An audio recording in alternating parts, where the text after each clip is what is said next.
This is how to sew the small block halves. All right, we've got our 2 halves pinned.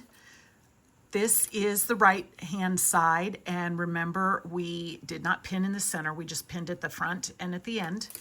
And here is the left hand side, same thing, no pin in the middle, just on the ends. All right, let's get sewing. So for the right hand side, you're going to want to start sewing on the point end. And because we've pinned this properly, you can see that the 2 fabrics form a V. And that's where we're going to start. We want to sew right in that V, and that will be your perfect 1/4 inch. All right, so if you've never sewn curves before, there's a few differences. They're easy, but you just have to pay attention and you have to go slow. All right, so we're going to start sewing right in that V. Take a few stitches and then take your pin out, and you're going to have to align the left edge of each fabric so they're perfectly flush. And you take a few stitches and you adjust, and you take a few more stitches and adjust, and you just want to keep stitching and adjusting all the way down the edge of this half. And see right there, bias wants to scooch around a lot, so you've just got to be in charge and tell the bias what to do.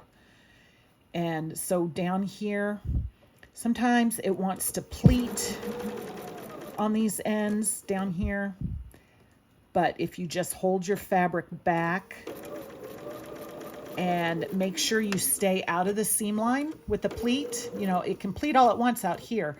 And as long as you stay out of the seam line, you'll be fine. Okay, I forgot to take the pin out. I apologize. Okay, so that's the right hand side. Now here's your left hand side. Same thing. We're going to align the edge. It's flush on the bottom, and we want to line the edge. Take a few stitches. Needle down if you have it. Needle down really helps with curve piecing. Okay, so you see it wants to do its own thing, so I'm here to tell it what to do. And there we go. I've got it aligned, and we're going to take a few stitches and come down, and you just keep aligning.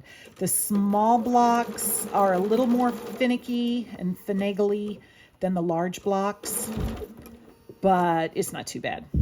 I would suggest starting with the large blocks if you're new to this, just to get your rhythm. And after you do a few, you know how it is, experience is the best teacher. Okay, so now we're coming up to the end, and it's just the opposite of the other side. This left side, we're going to end in that point, and you want to come sew off right in that V,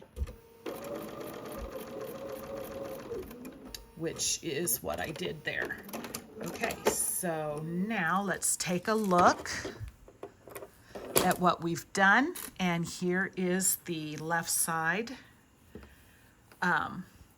ready to be pressed, which is in another video, how to press, and the right side ready to be pressed. So for these small blocks, you want 12 blocks, so there's 12 left sides and 12 right sides, and that's how you do it.